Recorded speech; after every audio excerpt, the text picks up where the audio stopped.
Welcome to Satan is My Superhero.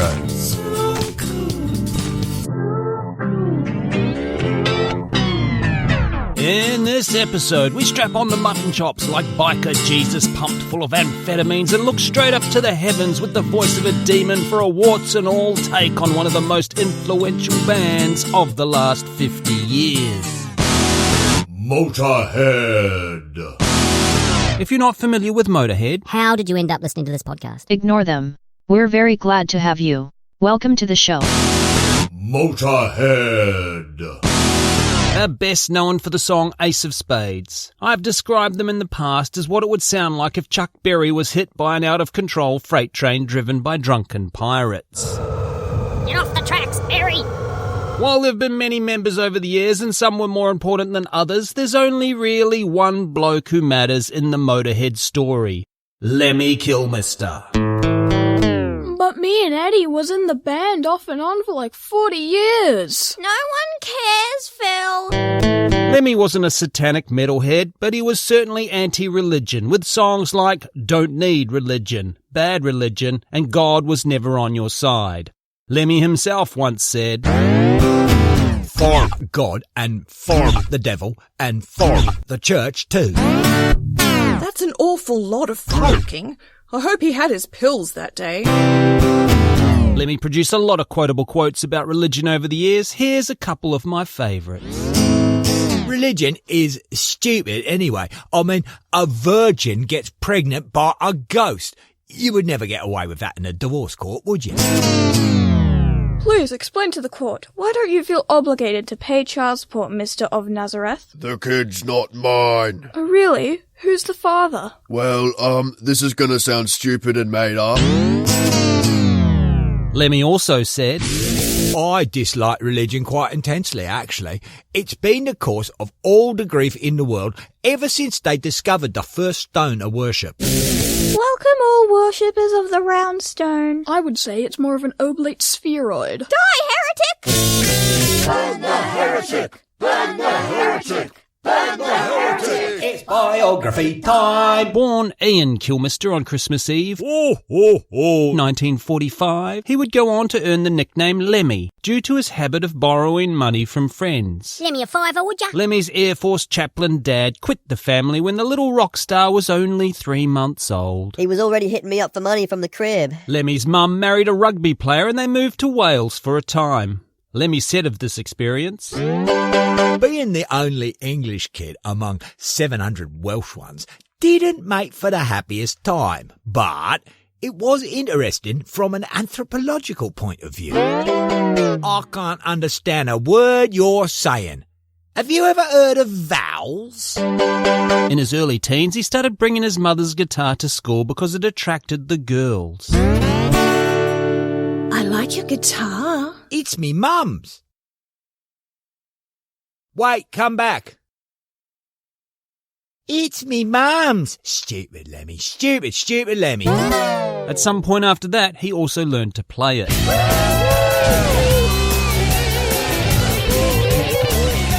I taught him how to do that.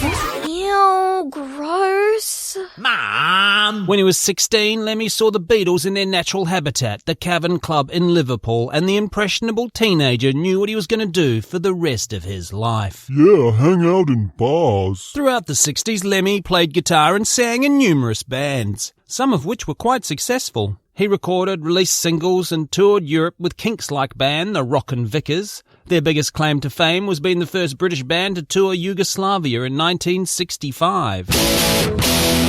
Welcome to the Socialist Federal Republic of Yugoslavia. Our national motto is brotherhood and unity, so we're gonna be just fine. Welcome to the Socialist...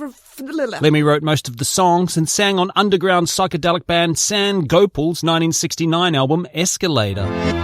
Whoa, man, the stairs are moving. I actually have a live bootleg of one of Lemmy's early bands. Ozzy, it's Marvin, your cousin, Marvin Osborne. You know that new sound you're looking for? Well, listen to this!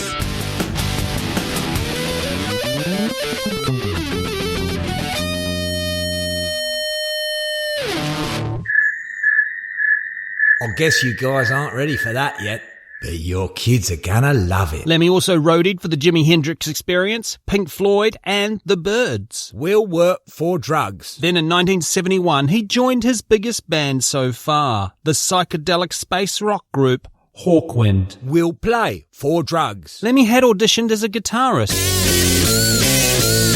That's great, but can you play it slower? No.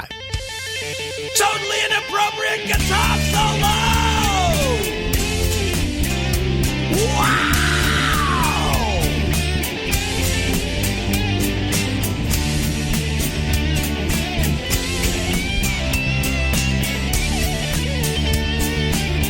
Sing it with me, people! Lemmy did not get the spot. Boo. That same day, Hawkwind had a gig. Their bass player did not show up. The bass player's gear was just sitting there. Lemmy had fingers. Lemmy became Hawkwind's new bass player. Aren't you the same guy who tried out for the guitar spot earlier? No. Lemmy did not care how everyone else played bass guitar. He was not interested in learning a new instrument. He simply played the bass like it was a rhythm guitar, and it was brilliant. That's great, but can you play it more like a traditional bass? No.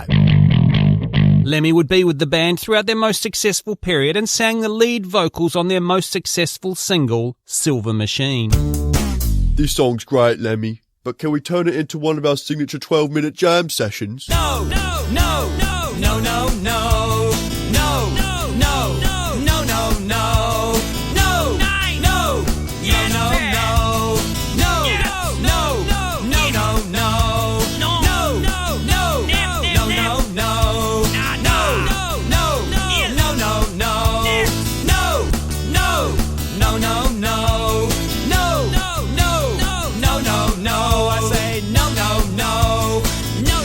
no, no, no, no, no.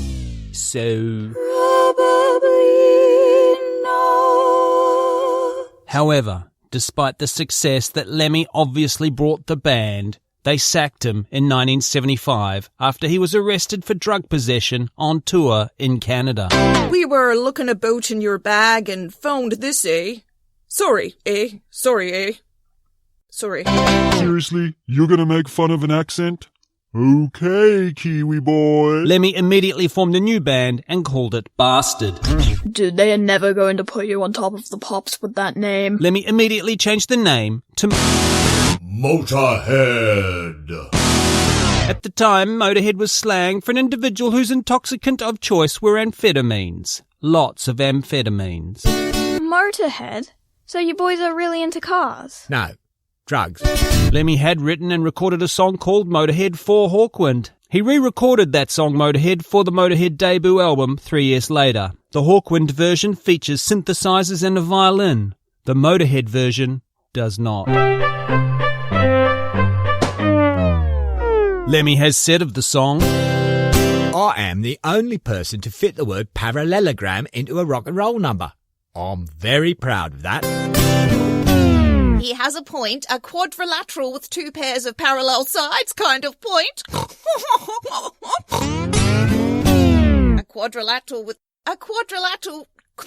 Lemmy, who had obviously brought so much success to Hawkwind, was able to get a recording contract through United Artists. The new band recorded an album which United Artists did not like and refused to release. Where are the violins, synthesizers, and 12-minute jam sessions? Years later, when Motörhead was having commercial success with a different record label, United Artists did finally release that first album called On Parole without the band's permission. We were wrong about the violin, synthesizers, and 12-minute jam sessions. During the recording process of On Parole, the original lineup were replaced by Phil Filthy Animal Taylor on drums and Fast Eddie Clark on guitar. When I said earlier some of the band members were more important than others, these two are the more important ones I was talking about. Thank you. These two would be with Lemmy for the next 5 and most important albums in the band's career. See, we did matter. We still don't care, Phil. You should be nicer. We're dead, you know. But back in 1976, Motörhead was stuck in a contract with United Artists and unable to release anything. You shall not pass. To add insult to injury, a readers' poll in the influential music magazine NME voted Motörhead the best worst band in the world. Years later, when asked about this, Lemmy replied, At least they admitted we were the best at something. At a low point with no hope of releasing any material, Motörhead decided to call it quits and organised a farewell concert. Lemmy asked a friend, Ted Carroll, who owned Chiswick Records, to come and record the show for posterity. Who the fuck's posterity? Carroll failed to get this done, and to make up for it, he gave Motörhead 2 free days in his studio. They went in with the understanding they would be recording the song Motörhead. But all hyped up on chemicals, the boys did not sleep the whole time and recorded an entire album. Can anyone remember what we did last night? I think we recorded an entire album. Hey guys, why is Mike Tyson's tiger in the bathroom? Nice kitty. Nice kitty. Just when it looked like it was all over, the band were able to score a support slot touring with Hawkwind. Sorry we kicked you out of the band. We haven't had a hit since you left. Any chance you might come on tour with us? Yes. We haven't had a... By August 1977, the United Artists contract had run its course, and Chiswick Records were in a position to release Motörhead by Motörhead, featuring the single Motörhead. We've seen this so much, I'm going to give it a sting. Debut album syndrome. This album cover was the first time the now very famous Motörhead mascot, Snaggletooth, the War Pig, was unveiled to the world. Lemmy said of this creation, The artist, Joe Patagno, asked me what I wanted. I said, something between Rusty Rotten Falling Apart Robot and A Knight of the Realm. They made T-shirts that everybody liked. Even if they'd never heard of the band, they'd wear a T-shirt. I see you're wearing a Motörhead t-shirt. Can you name 3 of those songs? Can you name 3 people who don't think you're a complete and utter dickwad? There's people who have never met me. The original album cover also featured a swastika on Snaggletooth's middle spike. Nothing to see here. It was removed on later pressings. Come on. What's the big deal about one tiny little swastika? It's not like Europe's ever going to face a threat from far-right extremists again. Foreshadowing. Lemmy famously had a large collection of Nazi memorabilia and defended his collection, saying, Oh, this will be good. I've always liked a good uniform, and throughout history, it's always been the bad guy who dressed the best. Napoleon, the Confederates, the Nazis. Not helping, Lemmy. I had hoped for so much more. How disappointing. He further defended his position by saying, I don't only collect Nazi stuff. I collect objects from all the Axis countries. Oh, God. Only making it worse. So that helped. I should probably make a joke here. Anyway, back to the music. Let's stick with the music. Motörhead's debut album was not particularly well received, but it did generate enough interest from Bronze Records, who would go on to release the band's next 5 albums. Here at Bronze Records, we're doing something no one has ever tried before. Aiming for 3rd place. Get it? 'Cause bronze? No. With the support of Bronze, Motörhead started getting airplay in television spots, appearing on the peak of British music television, the much coveted and already mentioned Top of the Pops. If you enjoy getting on the motorway and really opening up your Austin Healey and seeing what she can do on the weekend, you're going to love this next group.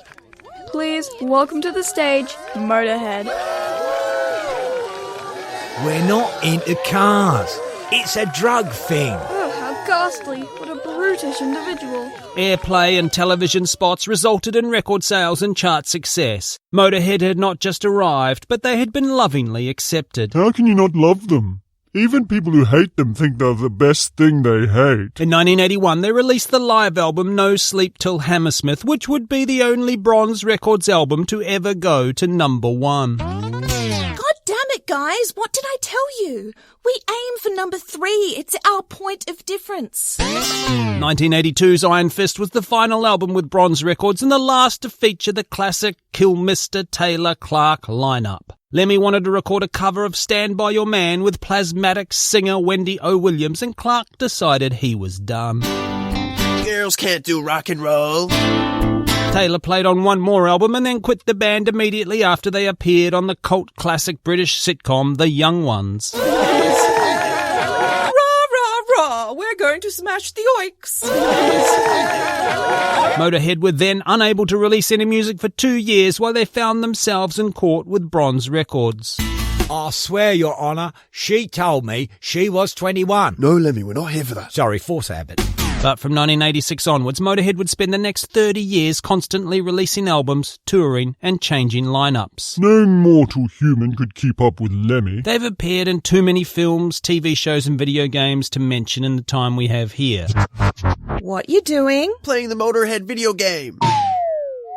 You have overdosed. Game over.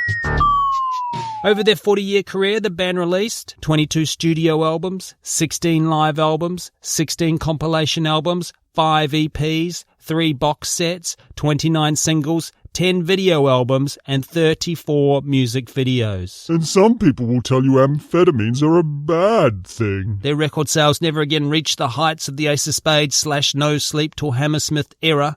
Despite this lack of chart success, their live shows just got bigger and bigger over the years as the legend grew. In 2009, Lemmy said, "We didn't sell many albums. I wrote the words for Mama, I'm Coming Home for Ozzy and made more from that song than I had from Motörhead at that point." That Ozzy Osbourne single came out in 1991. Hey Lemmy, it's Ozzy. I need to write a beautiful love song for Sharon. And you call me? Obviously, a band like Motörhead is going to court controversy and Christian outrage. It's kind of the point. And they had their fair share of mentioning the devil in a song or two, but Lemmy was never particularly interested in being tagged as a satanic band. He found the whole scene ridiculous and stupid. Rude, I'm standing right here. I agree, but it's the ridiculous and stupid that makes it fun. Again. Right here. But probably the most fun Lemmy had with the topic was some Christian baiting on the track Nightmare / The Dreamtime from the 1916 album, where he backmasked the lyrics. Now, tell me about your miserable little lives. I do not subscribe to your superstitious, narrow-minded flights of paranoia. You'll realise it wasn't narrow-minded paranoia when you sheeple wake up and finally see the devil-worshipping Jewish deep state is obviously draining endocrine from trafficked children and putting it on your pizza. Famously, Lemmy is said to have slept with over 2,000 women, though Lemmy claimed he only said it was over 1,000. Either way, he had a lot of one-night stands. In his own words, "I've had my share, and yours too." Despite suffering lifestyle-related health concerns, Lemmy continued to drink, smoke and do drugs right up until the end. He said of his determination to keep living the rock star cliché, "Dogged insolence in the face of mountain opposition to the contrary." You can't keep living this way, Lemmy. Die young and leave a beautiful corpse. That's my motto, Doc. You've already failed on both those counts, Lemmy. Lemmy died in 2015, just 2 days after being told he had terminal cancer. His ashes were interred in a 3D printed urn in the shape of his hat, with the words, "Born to lose, live to win." If there's a way to win at life, Lemmy did it. Killed by death. You win. I don't get this game. At Lemmy's request, some of his ashes were put in bullets and sent to his friends. Imagine trying to get through customs with one of those bullets. No, it's not what you think. It's filled with ashes of a dead rock star. Why are you putting on a rubber glove? James Hetfield mixed Lemmy's ashes with ink and tattooed the Ace of Spades on his middle finger. Showing the new tat off on social media, Hetfield said, "Now he is still able to fly the bird at the world. I was just showing you my Lemmy tattoo. Why are you putting on a rubber glove?" In 2014, asteroid 250840 had been renamed 250840 Motörhead. In 2016, asteroid 243002 was renamed 243002 Lemmy. Can you look through the telescope and tell me what you see? Well, that asteroid appears to be giving me the finger. In 2017, an extinct crocodile was named Lemmy Succus. The Natural History Museum's Lorna Steele, who suggested the name, said, We'd like to think that he would have raised a glass to Lemmy Succus, one of the nastiest sea creatures to have ever inhabited the earth. Is that Fossil giving me the finger? Also in 2017, Lemmy was inducted into the Hall of Heavy Metal History as the creator of thrash metal, something Lemmy stringently denied throughout his career, always claiming to be straight-up rock and roll with a pinch of punk, if anything. He was so metal he didn't even like metal. Deny his metallicity as much as he did, Lemmy's influence on metal was undeniable. Talking about his passing in 2016, James Hetfield summed it up the best with, Where's our captain now? Hey Metalhead, did you know we sell black t-shirts with the face of the devil on them? Just saying. And yes, you can get them in double XL. If you love to swear and you love to fall. Rude. Visit satanismysuperhero.com and buy some blasphemy. what can we take away from Motörhead? You know, everything they ever told you to not do, Lemmy did. And, everything turned out alright for him. Don't try this at home. Just as we did in the new wave of British heavy metal episode many years ago, I thought we'd leave the last word to Lemmy. If I believed in God, I would not need an interpreter. God is the first to do everything, right? You should be able to talk directly to him. You don't need some special building with some guy who has a degree in God. Amen to that, brother. And that's why Satan is my superhero. Thank you so much for listening. Rate, review, subscribe, all that podcast stuff. But most of all, please give us money. Visit satanismysuperhero.com. If you join our Patreon at the Third Circle of Hell, you'll receive access to exclusive content like this. So Canadian racist. I'm sure there's a word for that. I did used to get meatloaf and Manowar, Mastodon, I can't say. It's embarrassing. Mike and the Mechanics. No, Michael Bolton. Because they were both popular at the same time. Hey, they both had mullets. Anyway, I don't want to talk about. No, you should my never talk. embarrassment. I'm gonna erase this recording. In 1976, they were voted the worst band in the world. Oh. Harsh. And can we talk about how hot Vivian was? Okay, sure. The average Joe could sleep with that many if they wanted to in a lifetime. Well, you could with your standard starting at Vivian. That's all from Motörhead.